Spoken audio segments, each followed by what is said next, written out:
Hi, everybody. Hi, Kim here. Kim found something interesting on the internet today. Tell us a little bit about what you saw. A funeral home outside of Penrose, Colorado is being investigated.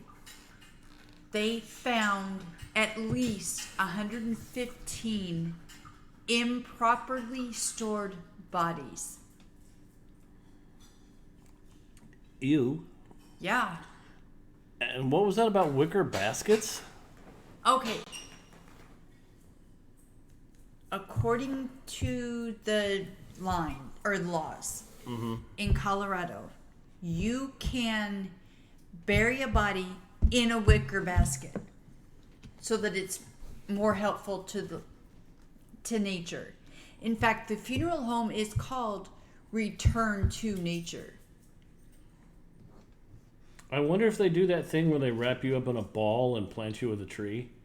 They might, they could. I don't know if they That do was weird. the haunted forest trees, Yeah. because that's how you get haunted forests. Yeah. Every tree is fertilized by a dead body. And, it's funny the differences because, like growing up in Idaho, I went to a lot of funerals from a very big family. And they put a lead cask down, put the casket inside, and then sealed it in that lead casket. And I'm like, gee, why did they do that? And Dad, who had the horrible situation of going and taking care of farms that his family's owned, said, yeah, people would float by during the Teton Dam when it broke. And caskets floating by. You would see a cow and a casket, and all these animals destroyed. And he goes, it was horrible. So Now- they started putting everybody in a lead casket. See, I heard it had something to do with the past governor of Idaho. That when he was governor, he was afraid of, I don't know if it was zombies or dead bodies or what it was. He was the one who enacted that they had to be in lead caskets encased in cement. That could have been it too. I mean, because my father's point of view was, hey, is that Uncle Steve? Yeah.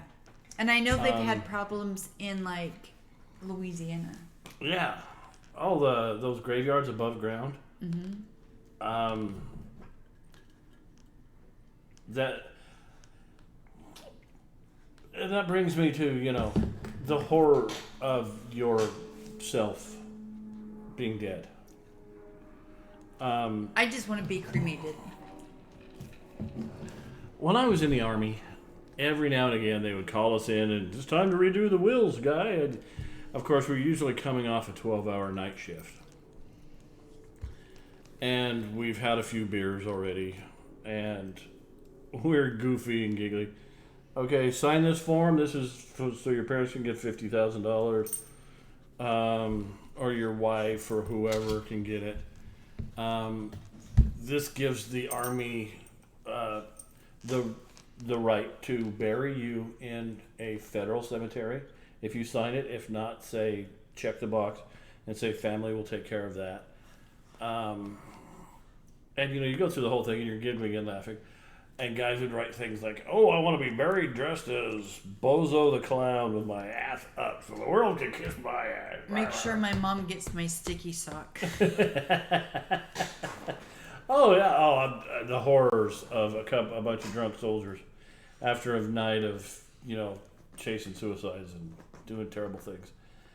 The black humor comes out about your own death, and you ignore it, and then you go back to your room and you go to sleep, and you get up and you go to work again.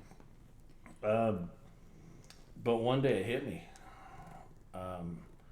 After something tragic happened, and I came really close, and I can't talk about it. I don't think talking about it here is a good place. But I felt my mortality, and I went, "Can we review that?" And he goes, "Yeah, let's pull it out." And he pulled it out of my file, and I go, "I want my parents to have my body." Check. I want my parents to have the money because I wasn't married at the time. But that imminent death thing from the army made you really think about it. And I don't think most people day to day. Well, my kids will worry about that when I'm 98 and I pass away. And my big thing is the families of those bodies. Mm-hmm. Do they know their bodies are still there at the funeral home? Do they think they've already buried their loved ones? Yeah. What? You know what I mean? What's Gus wants in on the business. But they come on up? yeah, it means a lot to your family. And even like a casket that came back from Vietnam, there may have been nothing in it except his dog tags. Because you know why there's 2 dog tags? As when you find a body, you take one and you put it in your pocket to turn in. And you take the other one and you put it in their teeth and then hit their jaw and stick it in their teeth. So when someone from Graves Registration finds them, they can identify the body. And you're going, hey, you're just a body. You're a dead body. Your soul's gone on. And they had a very flippant, a big party. Funniest thing in the world. All these guys are going, come on, Jad, we're going to go down and get Bob's name tattooed on our arms. Why? They go, well, that's what you do when someone you've served with dies. You get their names tattooed on your arm. They go, he was an asshole. God, I hated that guy. He stunk. He was a terrible eater. I couldn't watch him eat. He ate like he was, bleh. No, I don't want his name on my body. Yeah, but one you're thing, right. Screw that guy. So one thing I want to say about this funeral home.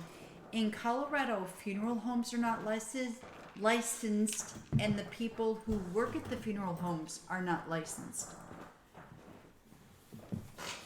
If you ever do a lookup about how they embalm a body, he just wants to wrestle and play. Well, this funeral home doesn't embalm the bodies. Yeah, they don't. No. Oh, now see, there's a give and take there. Because if you give it back to nature, yeah, you don't want the formaldehyde and stuff. I can see that. You go back to nature. Kind of a hippie thing to do, but I would rather go back to nature than sit for. Can you imagine the second coming and all these bodies? And you're sitting there going, God, nobody brought a wrench to get me out of this lead casket. But I can just see some governor going, "Oh, God, zombies."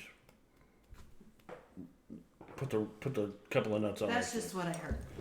That's completely logical. I don't know I if don't it's doubt it true or at not, all. But But then get down. But everybody deals with it differently. Like Kim and I, Kim says she wants to be cremated, and her ashes turned into a diamond.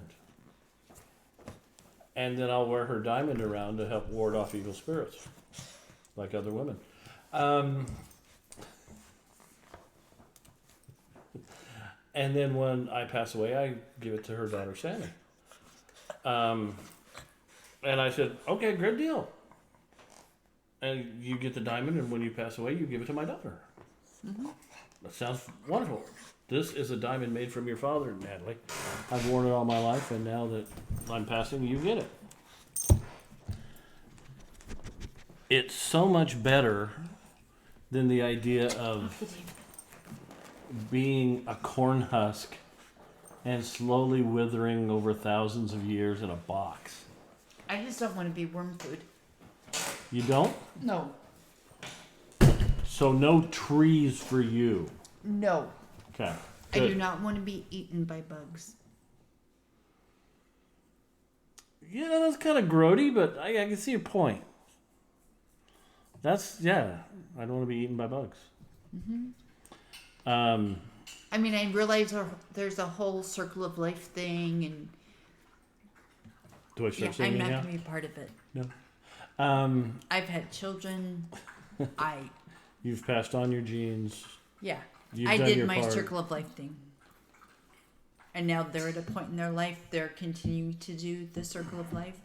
Plus, aside from not wanting to be bug food, I don't want to take up a piece of land with my coffin. Yeah, someplace where they could play golf on.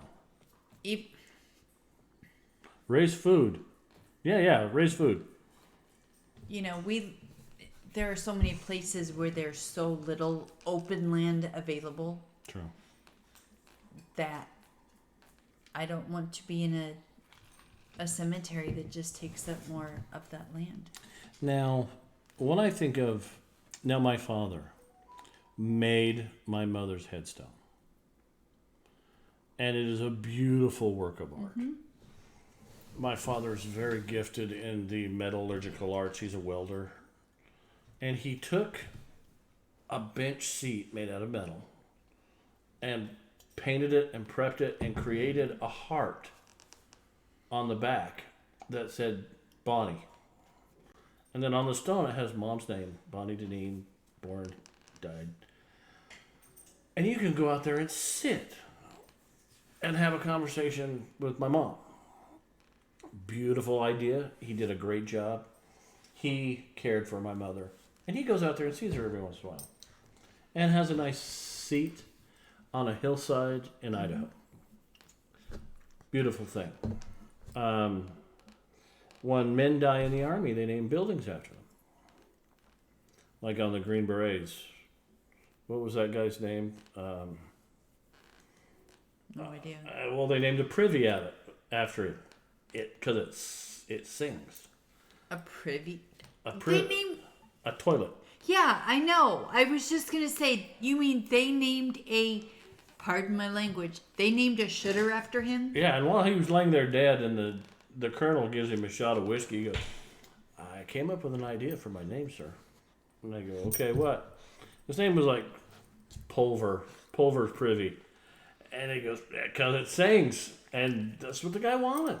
You know, it's not the Bob Jenkins Memorial Chow Hall, which sucks. Pulver's Privy. But, you know, and then there's new choices coming in the future, like the ghost tree. And they say here, eventually, you'll be able to put your brain into a computer. And you should read Isaac Asimov's book, I, Robot. Don't see the movie. It has nothing to do with it. In the book, I, Robot, which is completely different from the movie, it talks about people who become mechanical. And they say, okay, I'm a spaceship. Here's a spaceship, and now go forward. And they go out into the world, and they go, oh, there's something cool over there. I'm going to take an exact duplicate of my brain and fire a rocket over there. Well, that brain can now alter and change the rocket. And the further it gets from the main brain and the more it experiences, the more it becomes its own person. So, once again, we're propagating ourselves. It just looked to me, that whole idea reminds me of Futurama, where they had all the dead presidents, their heads were just in a bell jar. Oh my God! What if that happened? Would they start doing with prisoners? Oh yeah, just lop off his head, put it in that jar. It'll keep him alive, and we'll sprinkle some fish food in it. But part of me is going, No, because we aren't meant to be here forever. We're not meant to live forever. Our bodies will not last forever. so why would our minds? Right. I gotta go. Okay. The dog has somehow trapped himself in a bedroom somewhere and is scratching at it. But the idea of it... Oh, here he is. But the idea of it... Oh, I thought you were trying to... Sorry. He was probably trying to get in to find the treats you've hidden. The idea of that is thought-provoking. Of someday being part of something and going out and finding... going on an endless journey through space. See, it's thought provoking for you. For me, I'm like,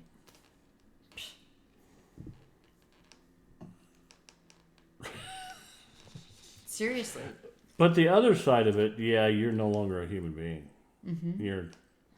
You can't. I mean, I'm sure they can transfer your brain and all the things you've thought. But you can't But- feel. You can't Yeah, the loneliness. taste. You can't smell. You can't. The loneliness of being alone. If they could put 150 brains in a ship and you all are living in a matrix type environment and you're just off through space, sir, come look at the screen, and it's an imaginary screen. Excuse us. Somebody's The playing hell with is this he? pumpkin. No, he. It's like having a toddler in the house.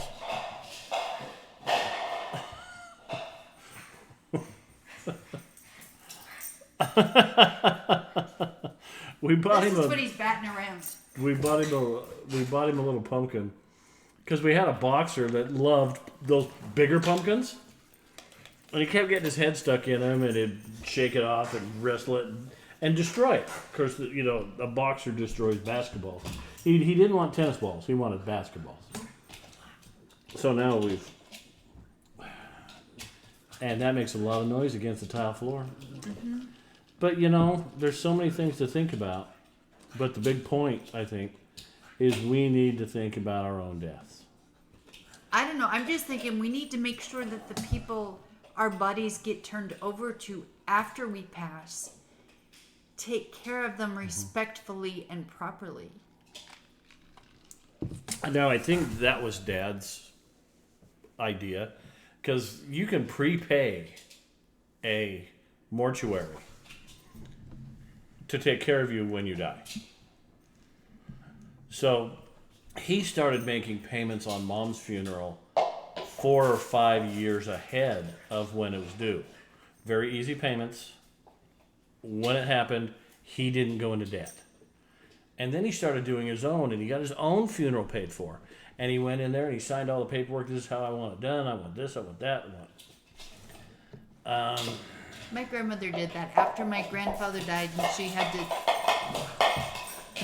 deal with all of the preparations and decisions and everything.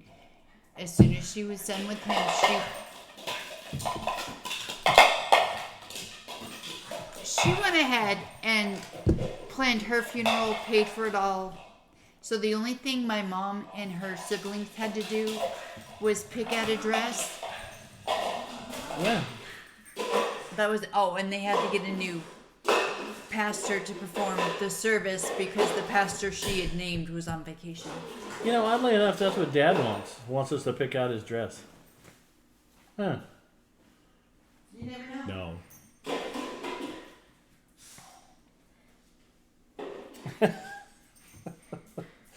He gets mad when he sticks it in that one corner and he can't get it out.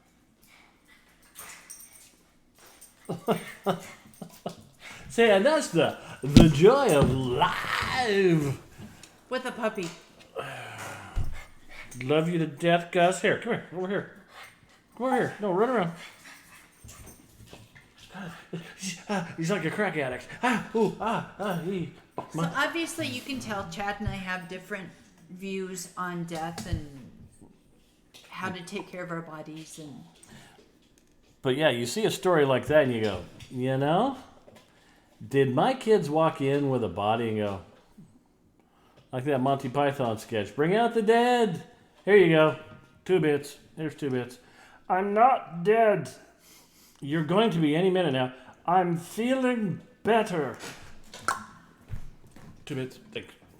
Yeah. Holds the body weight. You wonder if people do that to the elderly. And you sit back and go, yeah, I better take care of it myself. Imagine being dumped in a hole in a wicker basket. There you go.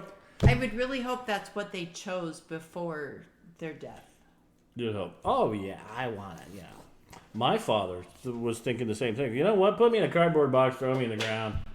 I'm just, I'm not there anymore. Right. Of course, Dad has gotten very religious in his later life. Good for him. He's being a man of service and he does good things for people. He helps others in need, and you hope that I live all the way across the country from him, and I can be there in an hour and 30 minutes. So I'll get there. My son is there to take care of the business, and I've let them know. Dad has let them know. So good luck with your impending death. Yeah, so we saw this story about the funeral home being under investigation, and we're like, what's that about? And listened to it, and we're like, That's important. 115 bodies. Yeah. I'm 56. Kim is 39. It's going to come along for all of us. Be ready. Not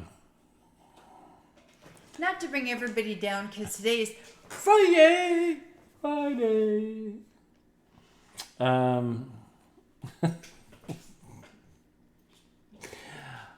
about a joke? Is it a good one? It's a good one. Not a dad joke. Well, it's kind of a dad joke. So these two women go to heaven. They're standing there in line, and St. Peter goes, "Welcome to heaven. Come on in. Whatever you do, don't step on a duck." They look around. There's ducks everywhere, and they're slowly scuttling their feet, But accidentally, one woman steps on a duck.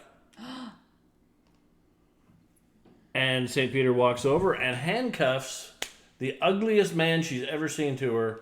He goes, "And you two are going to be together for all time." Okay. The other woman is being very careful. Years go by. She's being super careful. She's scooting around on her butt. Suddenly, out of nowhere, St. Peter walks up, handcuffs the most handsome man to her.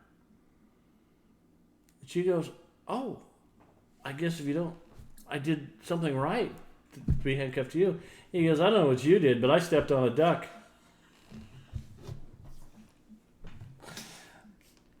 Maybe that's how we ought to end them, so people watch them all the way to the end. It's a goofy joke. Hey, love you guys. Write us a comment. See you tomorrow. A nice comment. Nah, be ugly too. No. See, she wants happy and joyous. I don't know. I kind of like arguing with people online, but she doesn't. So, hey, we love doing this, and we will talk to you again. Bye. Bye.